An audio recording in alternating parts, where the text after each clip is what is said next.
Now when it comes to the Kaaba,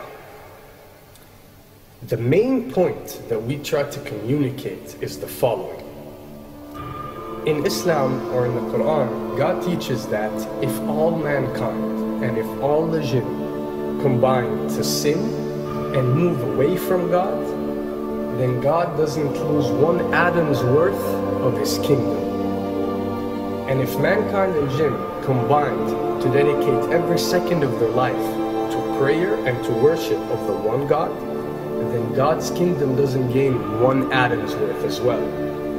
What does this philosophy teach you? It teaches you that God is not in need of you, or your practices, or your worships, or your prayers. You are in need of these practices and these worships. You are in need of God and not the other way around. If you can understand that philosophy, then you can appreciate prayers and what they are meant to do, which is basically enlighten you. So when dealing, for example, with the Kaaba, Muslims are required to go and perform Hajj one time in their life, and it's one of the 5 pillars of Islam. Growing up, most Muslims accept this, and most of them do it without questioning, and this is the essence of belief, and this is great. But at the same time, this doesn't mean that if you question or research, you're going to come back with negative or bad answers. The opposite is actually true.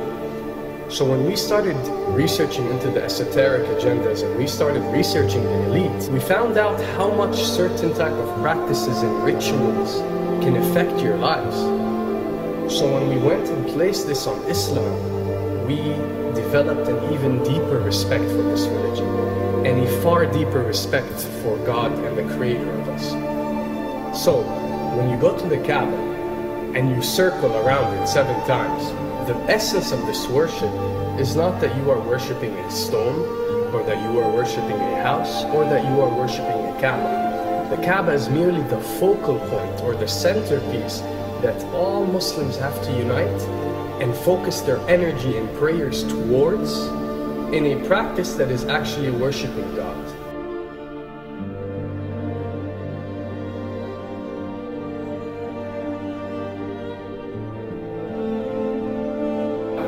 Now, going in circles counterclockwise does not break you away from time and space.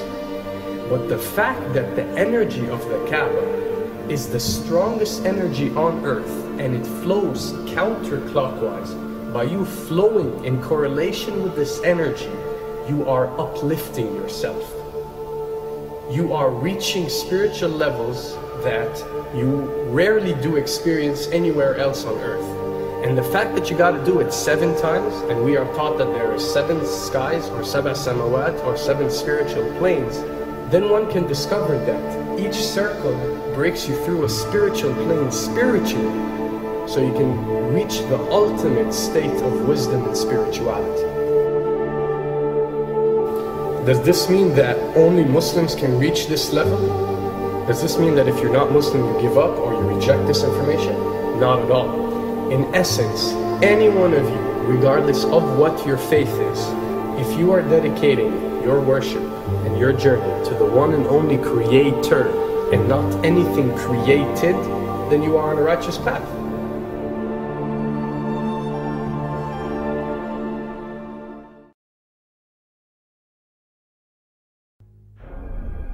To begin with, the significance of 911.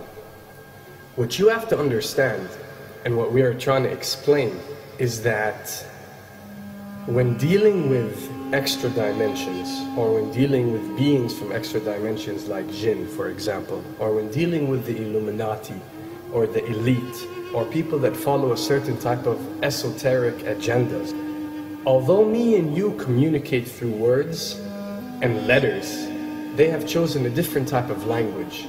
And this is a cross-boundary type of language. This is a language that goes across the boundaries, understood by all. And this is the language of numbers and shapes. And this is why whenever you do research about these groups, you'll find out that they practice something called sacred numerology and sacred geometry. What does this mean? It means that each number is given a meaning. Each shape is given a meaning. A meaning is communicated whenever a shape is presented or a number is presented by these specific groups. I'm not talking about random people or random groups. We're talking about specific groups that follow this type of agenda.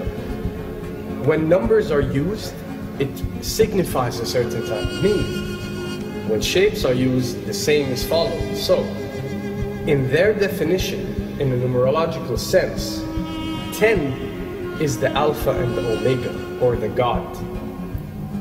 11 is a step above God. 101 is a step above God. 911 or 911 is the skipping of God. It is the ultimate challenge. It is going from number 9, which has a specific meaning, to number 11 without going through 10. It's skipping God.